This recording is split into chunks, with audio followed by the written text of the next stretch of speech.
Sur les stations de TVC9 et aux infos Témis de TV Témis, bienvenue sur ce bulletin d'actualité du mercredi 25 juin, lendemain de la fête nationale, pas trop de cornes, et à 6 jours de la fête du Canada, en souhaitant que votre amour du Québec ait accompagné vos célébrations de la fête nationale. Ce bulletin régional, c'est l'info de chez nous par des gens d'ici. Une captation disponible sur Facebook à TV Témis, le web et YouTube sur Témis TV. En manchette aujourd'hui, un homme âgé de Témiscamingue se serait noyé dans le ruisseau Gordon.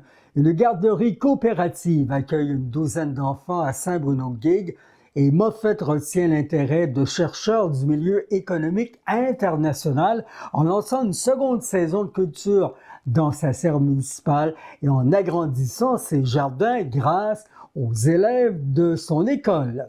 Nos histoires et les images de votre région pour vous dans les minutes qui suivent à votre télé communautaire. Bienvenue, mesdames, messieurs, jeunes et moins jeunes, aussi adeptes d'Instagram. Quelle que soit la façon d'y arriver, merci de vous brancher chez nous.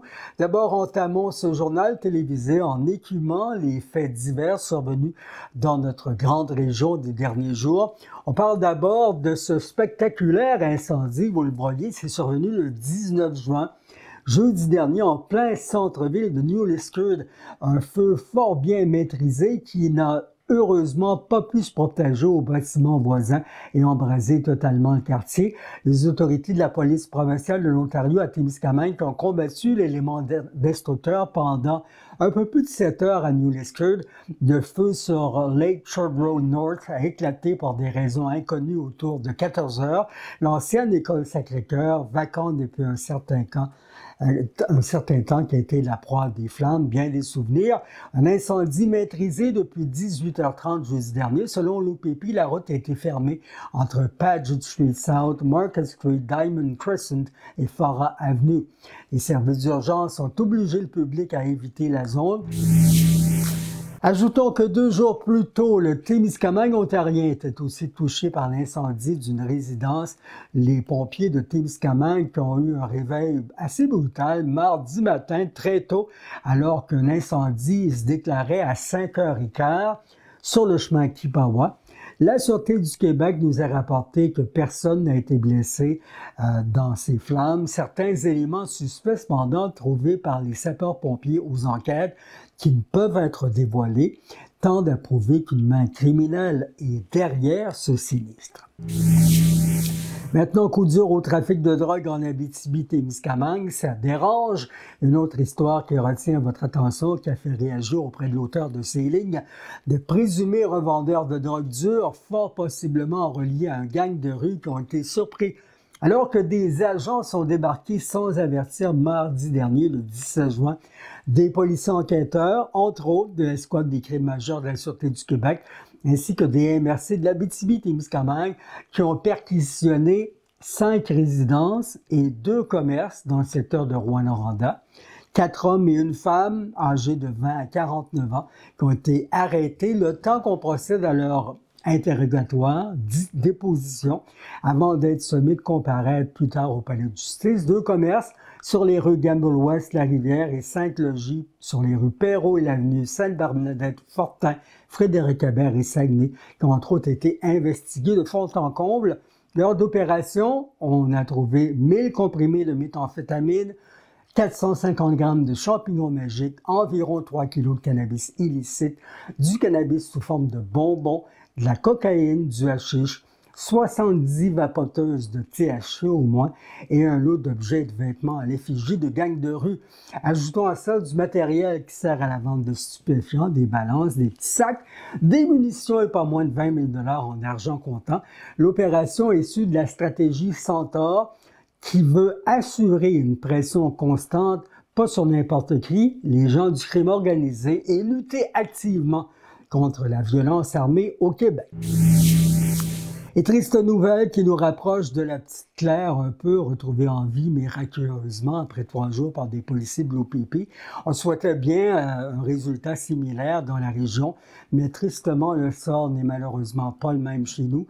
Un septuagénaire qui est retrouvé sans vie 4 jours après avoir été porté disparu. Il a été repêché dans le ruisseau Gordon le mercredi 18 juin autour de 17h30.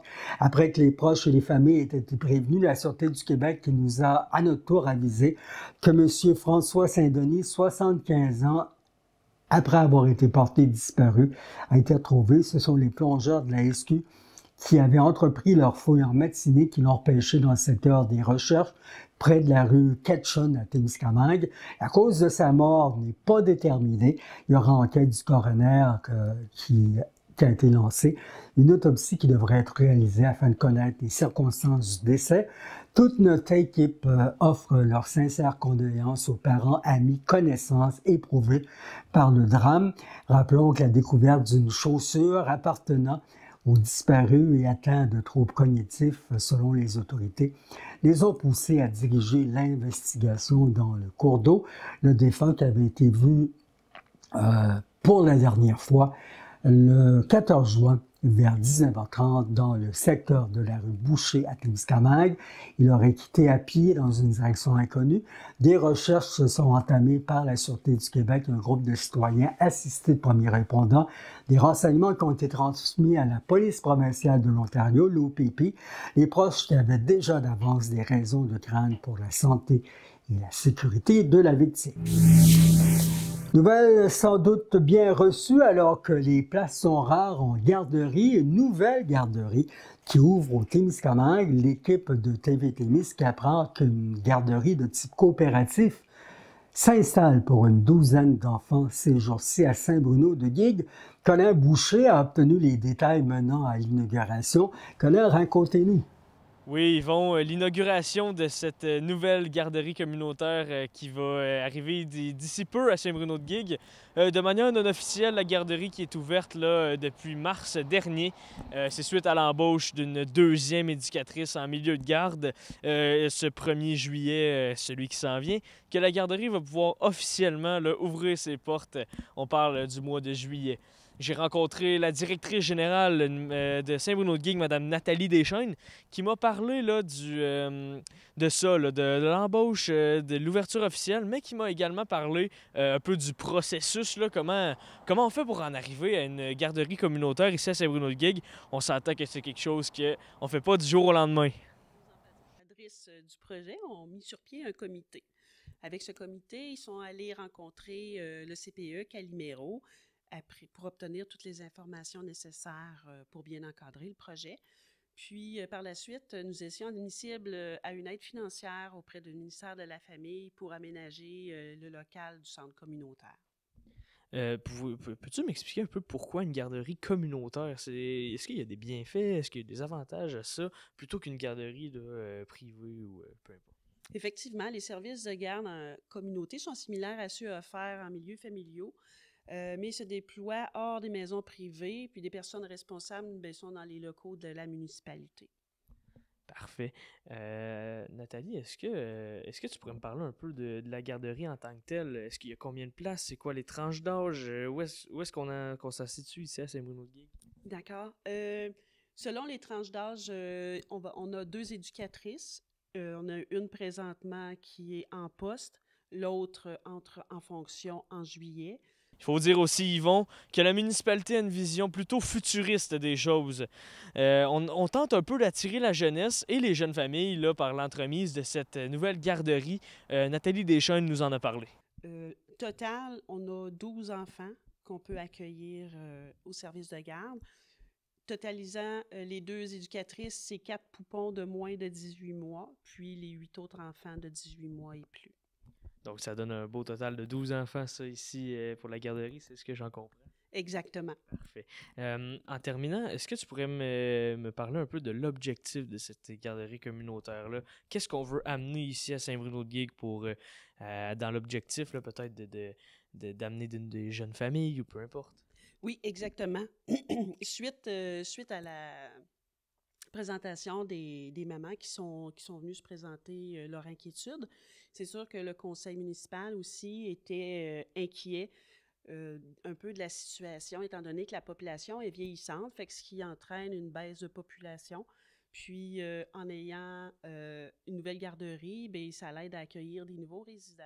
Dans un autre ordre d'idées, mais ça concerne encore le développement municipal, Nathalie Deschênes nous a annoncé en primeur la fabrication, la construction d'une nouvelle rue ici à Saint-Bruno-de-Guigues qui va se construire là, en arrière du Carré Roberge, situé à l'arrière du Carré Roberge, donc ici à Guigues. On nous a promis des détails là, dans les mois ou les semaines à venir. Puis, le conseil également, on est en train de travailler pour une nouvelle rue résidentielle pour accueillir également de nouveaux résidents. Merci beaucoup, Nathalie. Merci. Bonne journée. Merci, Colin. Merci, Yvon. Maintenant, les directrices et directeurs de la protection de la jeunesse, directrices et directeurs provinciaux qui ont déposé leur bilan annuel la semaine dernière. D'une seule voix, ils clament en rendant public ce 22e bilan annuel qu'au-delà d'un signalement, il faut protéger les enfants collectivement. Depuis les 25 dernières années, le nombre de signalements qui est en forte hausse, une démonstration qui révèle que toute la société québécoise se préoccupe du bien-être des enfants. Au Québec, l'augmentation de 5 % du nombre de signalements par rapport à l'an dernier est très préoccupante pour nos enfants, mais également pour nos familles d'accueil. C'est ce qu'a déclaré Mélanie Gagnon, présidente provinciale de la Fédération des familles d'accueil et ressources intermédiaires du Québec, la FARIC. L'organisme souligne que la hausse des signalements indique que la population québécoise est conscientisée au sort des enfants. Que disent les chiffres dans ce traitement de nos jeunes dans la région? Eh bien, c'est en hausse de 29,3 %, 5 131 signalements qui ont été traités, 1506 qui ont été retenus. Dans 25,1 % des cas, la négligence a été des motifs de prise en charge. 30 % des risques étaient sérieux de négligence et 13,6 % étaient des mauvais traitements psychologiques. Quasiment tout autant que les agriculteurs de métier, les femmes, hommes politiques ont vu leur persévérance enfin récompensée. Les sénateurs qui sont sortis d'une longue sieste ont envie de dire bien des gens et ont enfin dit oui à la gestion de l'offre. Ben oui, le projet de loi C-202 du Bloc québécois qui vise à protéger intégralement la gestion de l'offre de toute négociation commerciale, a finalement été adopté sans amendement par le Sénat. Les sénateurs qui ont adopté le projet de loi en troisième lecture en milieu de soirée, mardi le 17 juin, il ne lui reste plus qu'à passer la formalité de la sanction royale. C'est l'extase totale, réjouissance pour le porte-parole bloquiste en matière d'agriculture, d'agroalimentaire et de gestion de l'offre, Yves Perron, qui avait présenté pour on ne sait combien de fois la motion à la Chambre des communes le 5 juin dernier, de quoi trinquer avec un bon 3,25 % à l'avancement de l'industrie, comme on l'a fait avec le député d'Abitibi-Témiscamingue, Sébastien Lemire. La gestion de l'offre, on vous le rappelle, c'est une politique agricole qui permet de contrôler la production, la demande de produits laitiers, des œufs, du poulet et de la dinde au Canada afin de prévenir les pénuries et les excédents. Parlant de surplus, il ne devrait encore pas y en avoir trop chez nos cultivateurs cette saison, surtout pas à Moffett, le village aux allures dynamiques qui, comme une majorité dans leurs champs, ont de la culture, sauf que c'est en serre que ça se passe pour une deuxième année. Les Montfettois et Montfettoises qui ont fièrement affiché leur projet agroalimentaire sans crainte de la superstition ce vendredi 13, de quoi être fier de l'implication d'une cinquantaine d'aides jardiniers qui n'attendent que le partage qu'engendrera leur travail en serre dans de beaux équipements, sans oublier l'agrandissement des jardins encouragés par des centaines de jeunes élèves cultivateurs qui sont l'avenir de notre agriculture. Et ça jase bien quand on est fier, notre microphone, notre caméra qui n'attendait que leur histoire pour s'activer. Donnez-leur votre attention, ça vaut la peine, leur implication surtout est importante. Alexandre Binette, vous êtes maire de Moffett, enchanté de vous rencontrer. Enchanté également. Alexandre, aujourd'hui, il se passe quelque chose d'intéressant. On voit que ça pousse à Moffett et on voit que la serre est toujours là. Votre intérêt pour,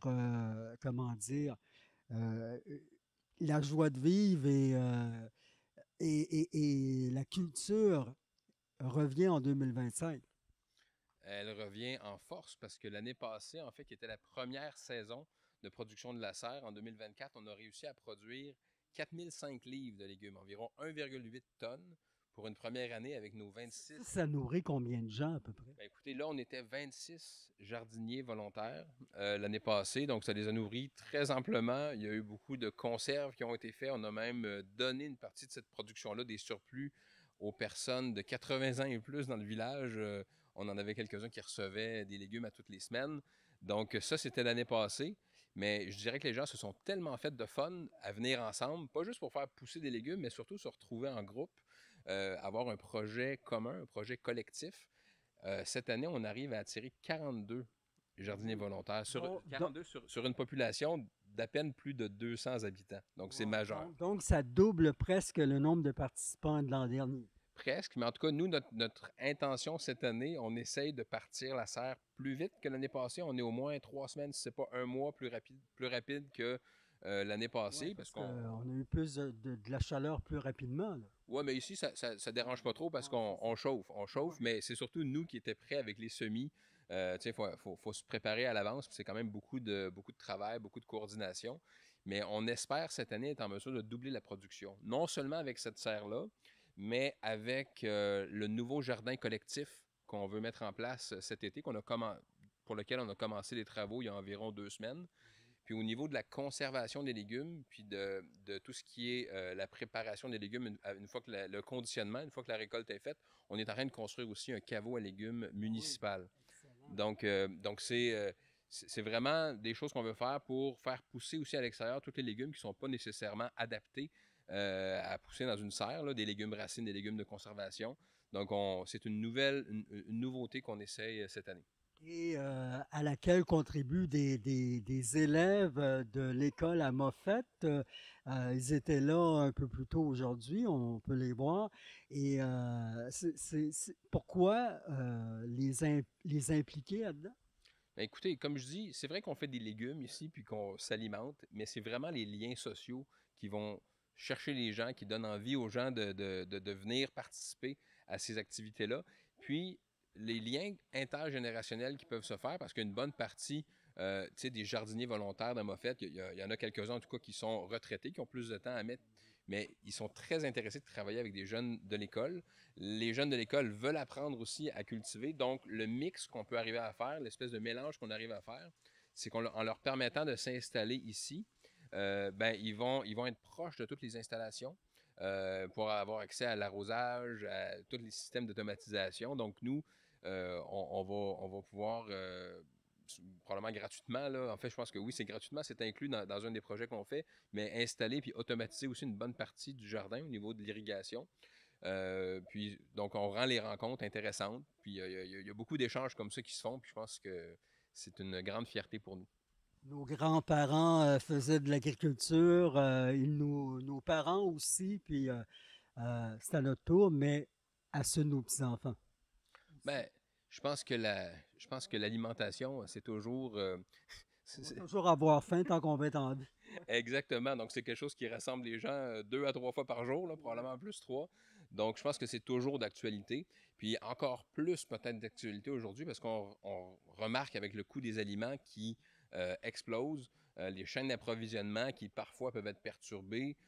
Donc, on a vraiment certains enjeux comme ça qui font que nous, ce sur quoi on travaille, oui, il y a une partie d'autonomie alimentaire, mais on travaille beaucoup sur ce qu'on appelle la sécurité alimentaire. Puis il y a plusieurs volets associés à ça. La production en est évidemment une, mais il y a la conservation, la transformation. Donc nous, le groupe, en fait, qu'on met en place, on a la chance de pouvoir travailler avec Marie-Claude, qui est notre chargée de projet en sécurité alimentaire, mais qui a plein de connaissances au niveau de la conservation des légumes. On travaille aussi avec Jérôme, notre nouveau jardinier maraîcher municipal.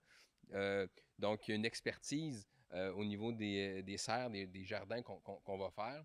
Donc, on arrive à apprendre ensemble, apprendre en groupe, développer aussi la notion du travail collectif. Donc, c'est vraiment... je pense que c'est d'actualité. Les gens s'y intéressent. Puis on devient de meilleur à toutes les... En tout cas, j'espère à toutes les années. Déjà, cette année, on a commencé beaucoup plus tôt, là. On attend des gens qui vont visiter la serre, mais il y a d'autres éléments dans le projet là, qui sont importants. Ben oui, mais aujourd'hui, on fait la journée de porte ouverte sur la serre parce qu'il y a beaucoup de gens qui nous posent des questions, à la fois, oui, au Témiscamingue, mais aussi d'ailleurs du Témiscamingue qui nous appellent, qui veulent essayer de comprendre c'est quoi notre modèle. Puis, notamment, il y a ici un groupe d'étudiants de HEC Montréal, en fait, qui font ce qu'ils appellent le campus On buissonnier. veut savoir si vous faites de l'argent avec ça.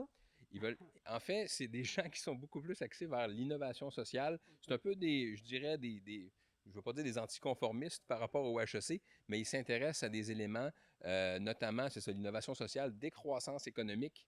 Euh, Comment est-ce qu'on peut s'organiser dans un monde où est-ce qu'il y a moins de ressources énergétiques, moins de ressources matérielles, où est-ce que les inégalités sont croissantes? Je pense que c'est des choses qui viennent observer à Moffett, à savoir qu'est-ce qu'on fait comme projet, qu'est-ce qu'il y a comme apprentissage à faire. Donc, eux, c'est vraiment une recherche terrain. Ils sont arrivés le 9 juin et ils repartent le 19 juin. Il y en a même un de ceux-là qui est venu de Montréal en vélo. Ça y a pris une semaine. Il est passé à travers des chemins de bois. Lui, il voulait voir ça va dans de quoi la vraie nature. Il était tanné de l'asphalte, fait qu'il est passé dans ces chemins-là. Il est arrivé ici. Puis toute la gang, là, on les a logés dans l'édifice municipal, qui est l'ancienne école primaire. Donc, conjointement avec ce groupe-là, on a fait l'achat de lits, des petits lits de camp en tant que tel, là, où est-ce qu'on a redonné une deuxième vie à ces classes-là, les anciennes classes de l'école là, qui avaient été, qui sont pas utilisées depuis quand même plusieurs années. Donc c'est vraiment un groupe intéressant qui va nous aider même à comprendre ce qu'on fait puis à essayer de faire des liens avec ce qui peut se faire ailleurs. Donc, si tout va bien, je pense qu'on pourrait même penser à avoir des recommandations de leur part sur notre mode de gestion, notre mode de gouvernance du collectif des jardiniers volontaires. C'est pas la seule chose qui intéresse la population témiscamienne et régionale. Il se passe beaucoup de choses à Moffett. J'avais hâte de venir vous voir parce que je trouve que votre dynamisme est un exemple à suivre. J'espère que quelqu'un d'autre que moi vous le diront. Probablement que c'est déjà fait. Euh, Qu'est-ce qui s'en vient et qu'est-ce qui vous rend fier à Moffett euh, au moment où on se parle? J'ai envie de dire que, tu sais, de moins en moins, on n'est pas seulement une municipalité avec des frontières géographiques. On sent de plus en plus qu'on est une communauté où est-ce que les gens se soucient les uns des autres. Tu sais, on se connaît tous ici dans un petit village comme ça, puis on s'intéresse à ce que tout le monde mange. On s'intéresse vraiment au bonheur comme ça partagé, à des projets collectifs. Moi, je pense que c'est une des choses, en tout cas, qui, moi, me rend le plus fier, c'est qu'on soit capable de travailler sur des enjeux de la sorte. Tu sais, il y a des choses qui s'en viennent encore. Tu sais, on veut s'attaquer à On des... veut le savoir. On va bientôt sortir une voiture électrique en autopartage. On cherche un peu des associations à faire en ce moment. Là, Avec... vous avez Communauto qui vous sert de transport en commun.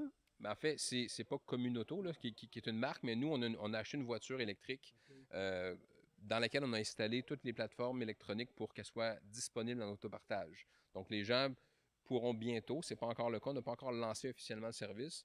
On attendait cet été justement, puis on avait un garage à construire, là, mais ça vient d'être complété. Là. Donc, on attend les bonnes conditions pour le lancer, mais ça va permettre aux gens de pouvoir prendre la voiture municipale quand elle est disponible, puis pouvoir faire un aller-retour à Ville-Marie, par exemple, pour aller voir le médecin ou n'importe quelle autre raison, à un prix qui sera très avantageux. Fait que c'est le genre de choses sur lesquelles on travaille. Puis juste là, avec ça, avec le caveau à légumes municipal qu'on est en train de faire qu'on est en train d'installer en fait tous les équipements dedans avec le jardin, on est occupé pour, je dirais, quasiment tout l'été, là. Parfait. Et, félicitations. N'oubliez pas de brancher la voiture parce que ça prend de l'électricité d'ici à Ville-Marie. Effectivement, mais c'est quand même le genre de voiture qui est extrêmement efficace. Tu sais, moi, je rappelle tout le temps aux gens qu'une voiture électrique, faire un aller-retour Moffett-Ville-Marie, ça peut coûter environ 2 à 3 dollars d'électricité seulement. Donc, tu sais, c'est ça qui nous permet aussi de pouvoir offrir un service comme celui-là bientôt. Mais c'est vrai, comme une voiture à essence, il ne faut pas oublier de mettre de l'essence dedans. On branche la voiture électrique aussi. C'est le propriétaire d'une voiture hybride qui vous dit ça. Ah, et vous en parlez à un propriétaire de voiture électrique depuis 2018. Ah ouais? Ouais. C'est pas si négatif que ça. Je reviendrai jamais en arrière. Excellent. Merci, M. Binette, et bon succès. Maintenant, bon, ce qui reste à faire, c'est visiter la serre. Et évidemment, les gens parlent du projet parce que j'imagine que ça les rend fiers, tout comme les jeunes de l'école qui devaient, j'aurais aimé les voir, ça doit être souriant, ça devait être plein d'énergie ce matin, là. Ben, je pense qu'il était 75 ce matin ici. C'est quand même un nombre impressionnant, là. Donc, il y a ça. Tu sais, là, plus tard aujourd'hui, on a aussi d'autres événements. Après la porte ouverte de la visite de la serre, on va pouvoir aller à la salle du conseil. Le professeur Yves-Marie Abraham, qui accompagne ses élèves ici pour le campus buissonnier, va donner une conférence qui est intitulée La décroissance comme voie vers la prospérité. Donc, c'est quand même assez intéressant parce qu'on essaie de voir s'il y a d'autres modèles économiques qui pourraient être plus pertinents que le modèle qu'on utilise en ce moment qui semble avoir beaucoup de problématiques. Tu sais, quand on dit des fois on fonce dans le mur, là, mais c'est quoi les autres alternatives? Fait que c'est un peu ce qu'on va apprendre après-midi. Les 17 étudiantes et étudiants des HEC vont nous donner des ateliers sur la même thématique juste après la conférence. Puis ce soir, au pavillon des 15, on aura aussi un chansonnier américain qui vient à Moffett dans une pourvoirie là, pour la chasse à l'ours, qui va nous offrir un spectacle. Il l'avait fait de manière très informelle l'année passée. Tout le monde avait aimé ça. Donc cette année, il récidive. Puis ça donne que tous ces événements-là arrivent en même temps aujourd'hui. Et lorsqu'il vient ici, c'est sûr qu'il tue à tous les ans. Il y a une bonne pourvoirie. Il y a une bonne pourvoirie, la pourvoirie des 15. Là. C'est une des deux pourvoiries, je pense, qui offre la chasse à l'ours à Moffett. Là, mais effectivement, les Américains, c'est quand même très prisé de venir faire la chasse à l'ours. On ne les empêche pas de venir chasser. Non. Merci, je pense que tu ne veux pas en parler. Il y a d'autres sujets plus intéressants. Non, un autre non. Merci, Alexandre. Ça fait grand plaisir. Jérôme Robert, vous aussi, il n'y a pas juste Alexandre, là, vous avez vous aussi un rôle important à jouer dans cette serre, dans ce projet-là. Quel est-il? Oui, bien donc ils m'ont engagé cette année pour venir appuyer finalement Marie-Claude dans son rôle, mais surtout travailler sur développer le jardin extérieur dans le fond. Donc la partie qui est dans le fond, c'est surtout mon rôle, proposer un plan aux jardiniers bénévoles, donc travailler avec eux, comprendre leurs besoins, puis essayer d'arriver avec une vision, une direction, puis après ça m'adapter un petit peu à ce que les gens me disent, puis on travaille en équipe là, dans ce projet-là. Ouais. Donc c'est ambitieux comme projet et c'est valorisant.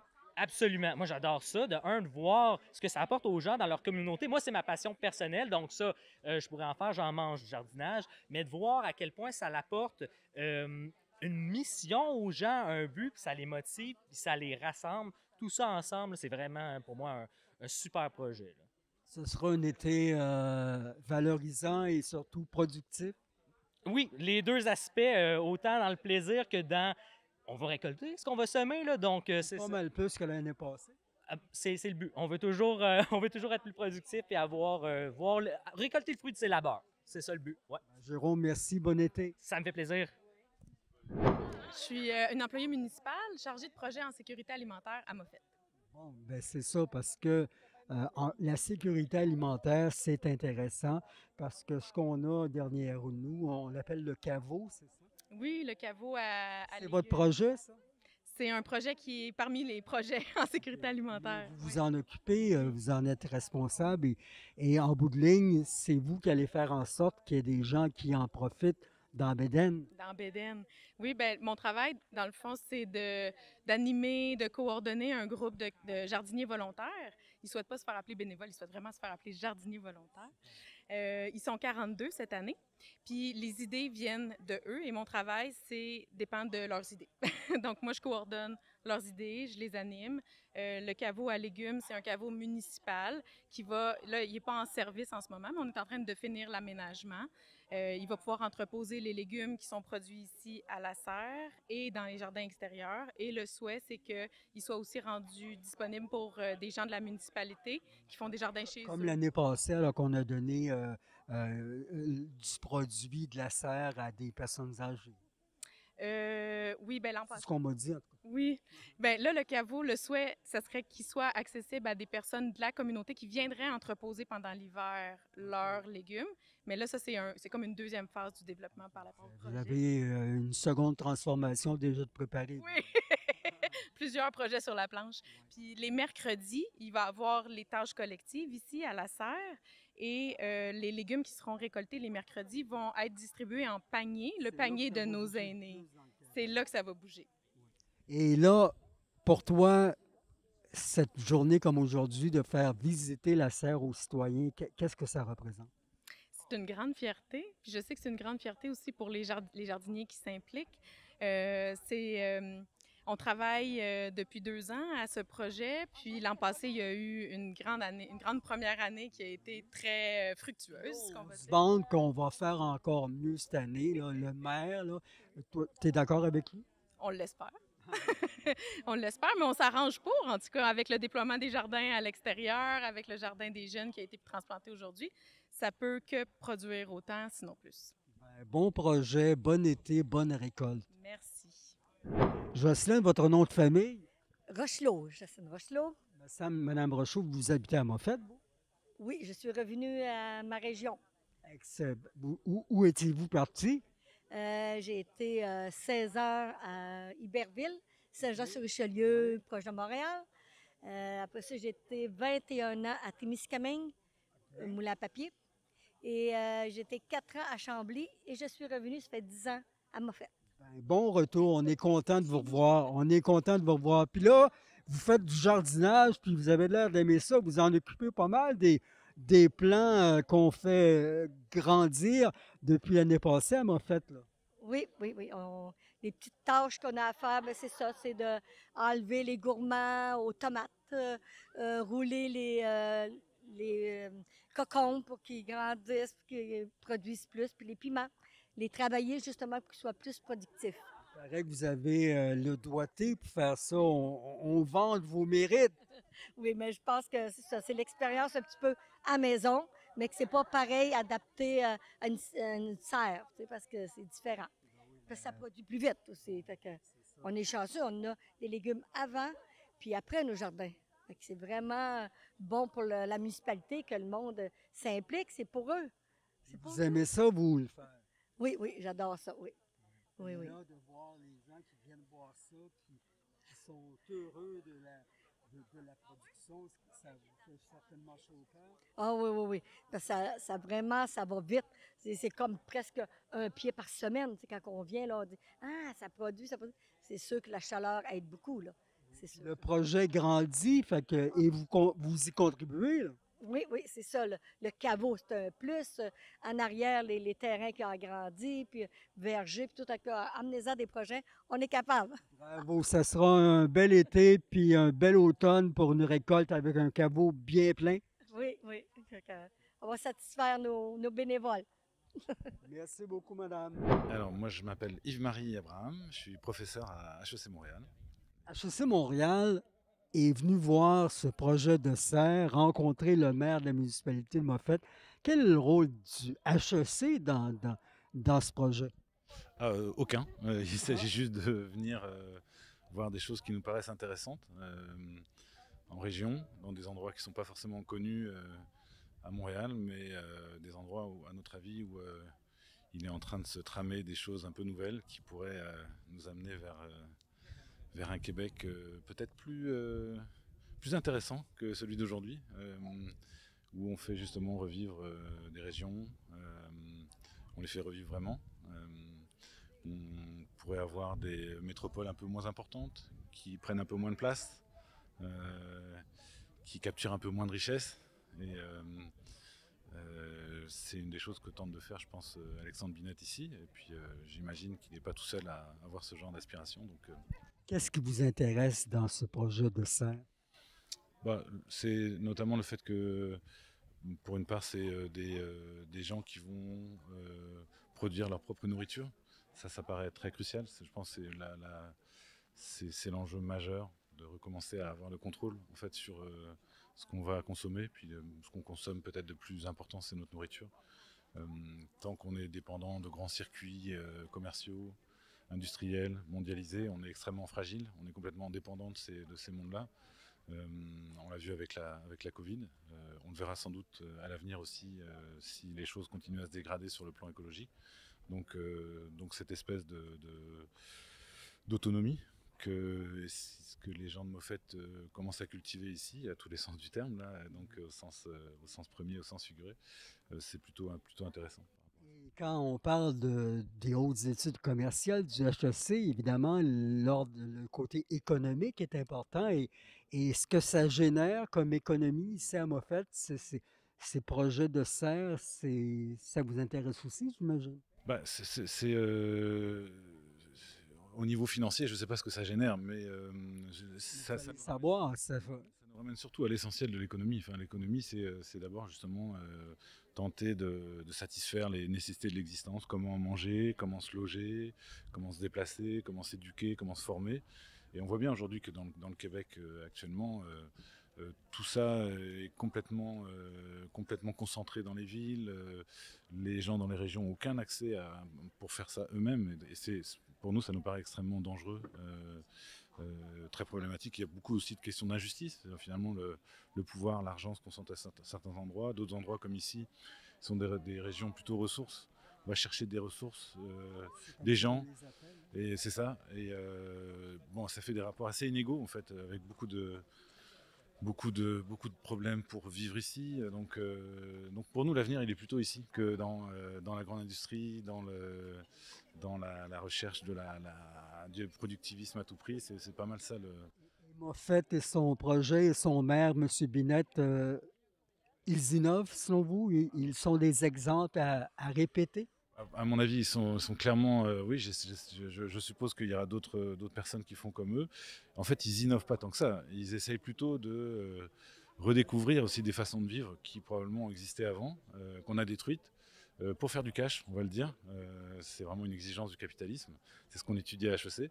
Mais on est quelques-uns à HEC à penser que la solution est vraiment plus de ce côté-là, ou n'a jamais été de ce côté-là d'ailleurs, mais d'où l'intérêt pour ce genre d'expérimentation. Voilà. Merci de votre visite et votre intérêt pour ce qui se passe chez nous. Merci à vous.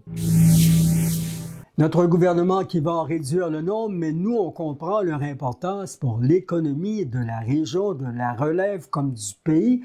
Ville-Marie qui a tenu un 5-7 pour l'accueil des nouveaux arrivants, des citoyennes, citoyens de l'étranger qui, souvent avec leur famille, ont décidé de venir vivre ici. Des gens du Canada aussi? OK. Mais on doit arriver comme nouveau. Témis TV qui était de l'activité. Ton nom et tes fonctions. Marion Allé, agente Place aux Jeunes Témiscamingue et carte aux jeunesse centrale du Témiscamingue. On accueille quelques fois par année ces nouveaux arrivants. On aime les voir arriver, ces hommes et ces femmes d'ailleurs. Oui, tout à fait. Ils sont vraiment d'une grande contribution pour le territoire. Les nouveaux Témiscamingiens, non seulement viennent relever des défis professionnels, donc ça permet entre autres d'occuper des emplois professionnels, de maintenir des services en place, mais ça contribue aussi à la richesse du milieu de par leur culture. Donc on est très heureux de leur présenter un peu un lieu cliché du Témiscamingue, donc le parc centenaire de Ville-Marie pour justement les inclure dans notre communauté. Est-ce qu'on peut dire que chez nous, ils découvrent des beautés qu'ils n'ont pas ailleurs? Tout à fait. Les gens nouvellement arrivés sont tout le temps surpris par les paysages naturels, par la chaleur humaine de tous les habitants du Témiscamingue. Donc, on a vraiment de quoi être fiers, on a des beautés à partager. Donc, c'est vraiment un bonheur pour nous de leur montrer ça. Puis, c'est facile quand on a un aussi beau milieu. On ne veut pas faire de la politique, Marion, mais notre gouvernement veut réduire l'arrivée des gens d'ailleurs, des nouveaux arrivants, alors que nous, c'est pas ce qu'on veut, on en a besoin de plus en plus. Effectivement, on en a besoin. On est conscient qu'il y a certains enjeux qui viennent avec ça. Par contre, c'est des gens de tout horizon. Hein. Donc, nous, on accueille vraiment les originaires qui sont de retour en région. On accueille aussi les jeunes professionnels de partout déjà établis au Québec, que ce soit des personnes immigrantes ou non, et évidemment les personnes qui proviennent d'outre-mer. Donc, on est vraiment tous inclusifs dans nos services. Puis, malgré tous les enjeux qui peuvent vivre ou que, justement, certaines mesures peuvent imposer, bien, le Carte Jeunesse Emploi est là pour faire du mieux qu'on peut pour intégrer ces personnes-là ici au Témiscamingue. Ces gens d'autres pays ou simplement d'autres villes, ils sont pas seulement là pour travailler au centre de santé, là, on les voit partout. Ils partagent leurs connaissances avec un tas de gens d'affaires. Oui, tout à fait. C'est vraiment par le biais de l'emploi précisément qui arrive, mais c'est pas justement juste dans la fonction publique ou dans le secteur de la santé. Il y a le secteur de l'éducation, il y a le secteur privé. On pense à plusieurs employeurs là, du Témiscamingue qui accueillent ces gens-là. Donc, c'est vraiment tous nos commerçants, nos petites et moyennes entreprises qui peuvent aussi accueillir les organismes communautaires. Donc, c'est vraiment tout le milieu professionnel du Témiscamingue qui bénéficie des nouveaux arrivants. Le Témiscamingue s'enrichit avec ces gens-là? Oui, sur plusieurs plans. En fait, justement, non seulement ça contribue au développement ou au maintien des services qu'on a dans notre milieu, mais aussi pour le partage. Le Témiscamingue, on veut se développer. C'est important qu'on accueille, qu'on ouvre la porte à d'autres cultures, qu'on développe des nouveaux projets, qu'on développe des nouvelles entreprises. Donc, qui amène un apport super important comme les locaux d'ailleurs. Ben, félicitations, vous aimez tout faire parce que vous travaillez fort pour en attirer de ces gens, de ces hommes, de ces femmes, de ces tout-petits. Absolument. Donc, on est une belle équipe d'accueil au Carrefour Jeunesse Emploi. Si jamais vous entendez un voisin, une connaissance, un enfant, un ami, un collègue qui vient s'établir, ben, référez-le nous, puis ça va nous faire plaisir de l'inclure dans notre beau milieu. Ben, merci de les mélanger avec nous parce que on est accueillant et on aime ça, les amener dans notre milieu de vie. Vous venez de quel endroit? On vient de la Tunisie. Et comment vous êtes arrivé à Ville-Marie au Témiscamingue? Bon, moi, j'ai signé un contrat de travail avec la commission scolaire. Et voilà, je suis venu ici. Vous êtes aussi enseignant. Qu'est-ce que les enfants peuvent apprendre avec vous? Ils apprennent les sciences. Oui, voilà. Et vous avez, bon, les enfants ont trouvé un professeur de sciences, mais vous avez trouvé des enfants qui s'y intéressent? Ils sont intéressés vraiment. Vraiment, ça, j'apprécie beaucoup. Donc, la curiosité des enfants témiscamingues. De votre côté, vous enseignez de quel côté? Non, moi, en fait, je ne suis pas un enseignant, je suis ingénieur. Je suis venu avec un programme d'échange entre le Canada et la Tunisie. Ma femme était recrutée depuis la Tunisie pour enseigner avec le centre de service scolaire de Témiscamingue. On est venu en famille, je suis venu avec ma femme et mes 2 enfants. Enfin, j'ai signé un contrat avec une firme d'ingénierie ici.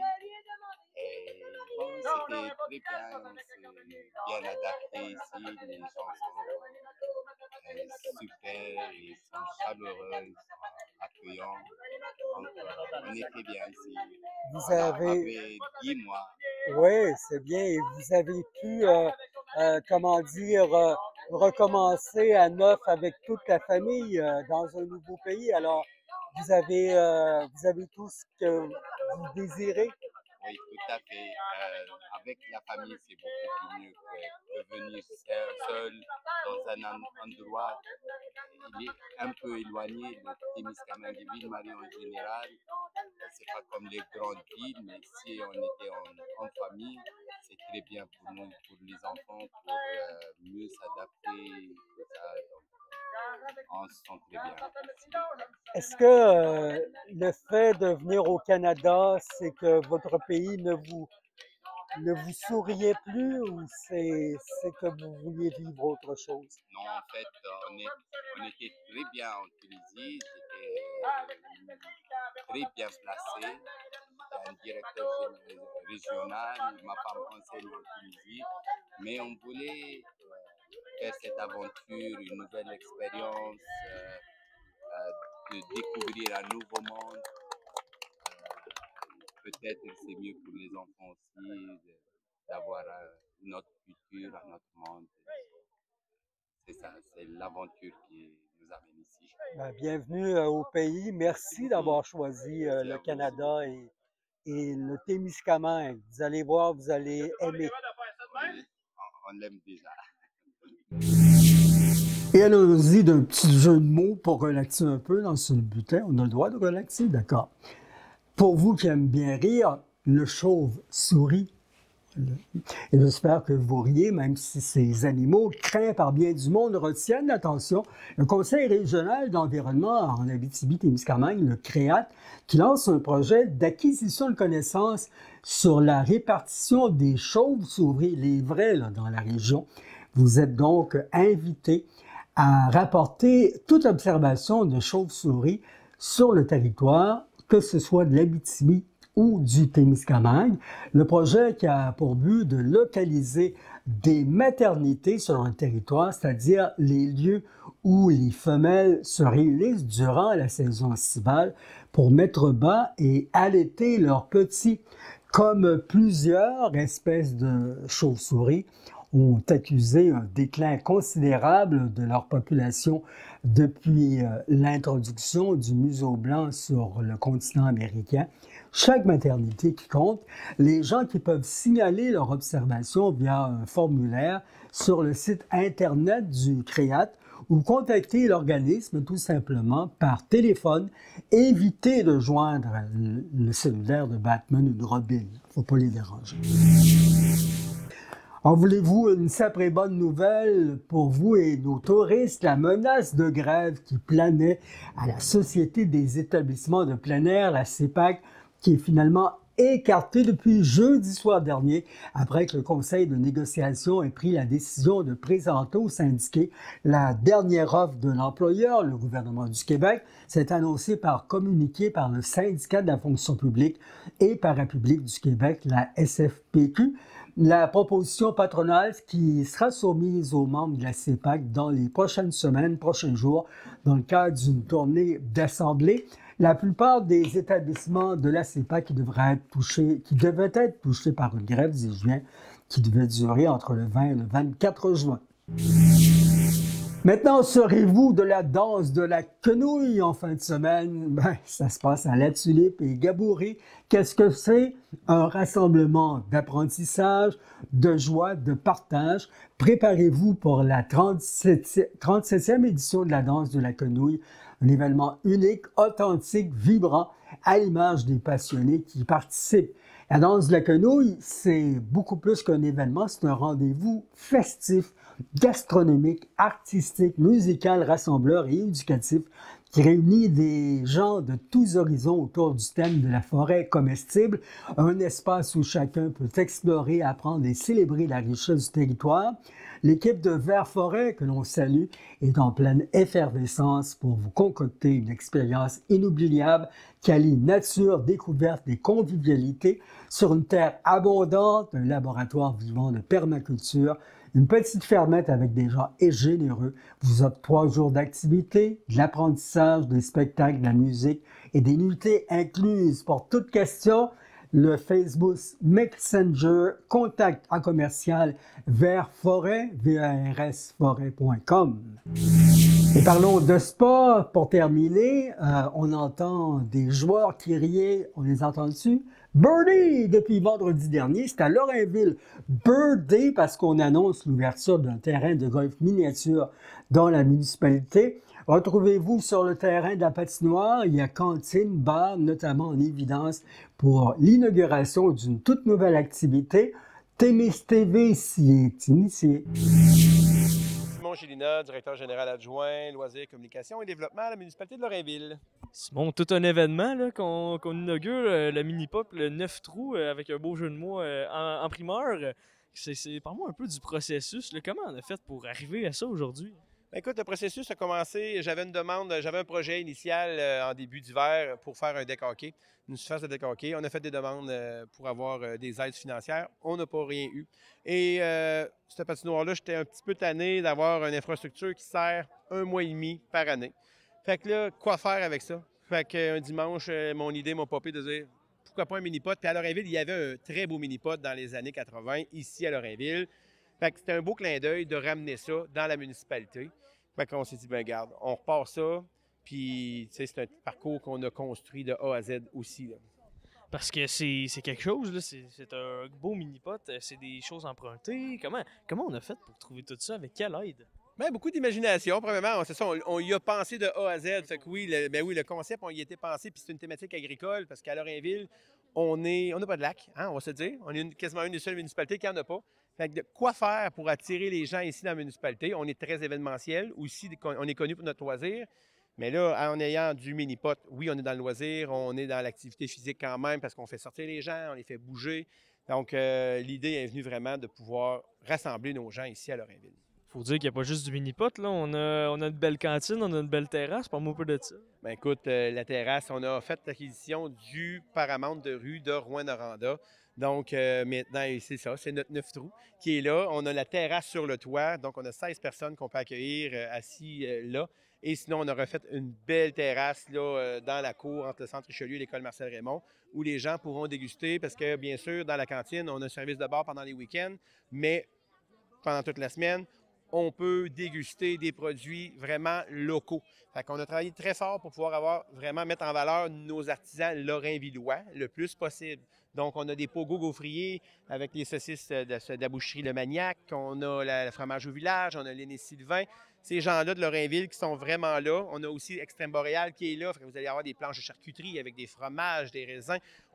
Puis on voulait offrir quelque chose qu'on ne retrouve pas nécessairement ici à Lorrainville ou peut-être même au Témiscamingue, de goûter. Parce que quand on va ailleurs puis qu'on va faire des visites, on veut goûter à ce qui se passe, à ce qui se produit dans les autres régions.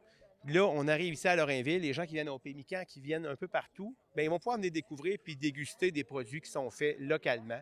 Puis on en est fiers. On a aussi les glaçons glacés de Émilie de Sartérien, on a les produits d'érable des petits doigts collants de Saint-Bruno-de-Guigue. C'est important pour nous autres d'aller chercher ça. Fait que moi, agriculteur dans le temps, donc c'est important pour moi de mettre en valeur ces artisans-là agroalimentaires.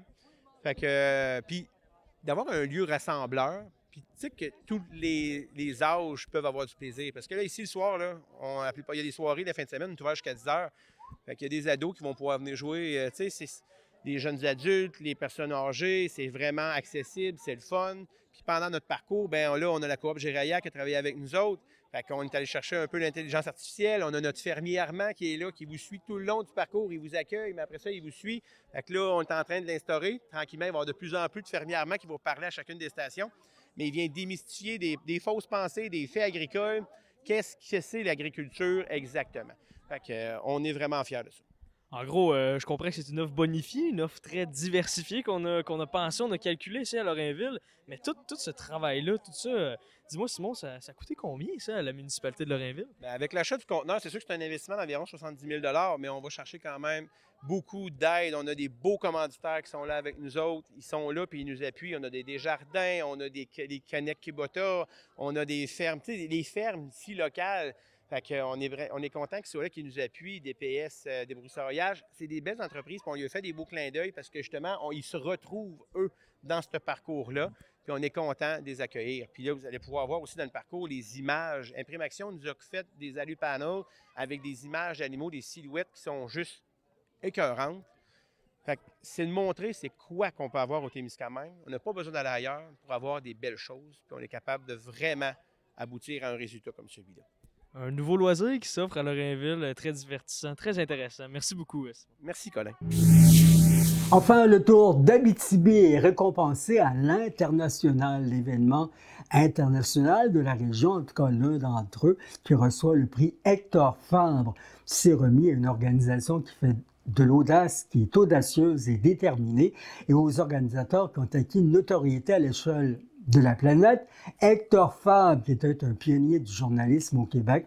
De gauche à droite, on voit sur l'image la coordonnatrice au Tour de l'Abitibi, Myriam Audette, la présidente, la témiscamienne Mélanie Rocher, la ministre québécoise des Relations internationales et de la francophonie, Martine Biron, et la mairesse de Val-d'Or, qui quitte bientôt la politique, Mme Céline Bradamour.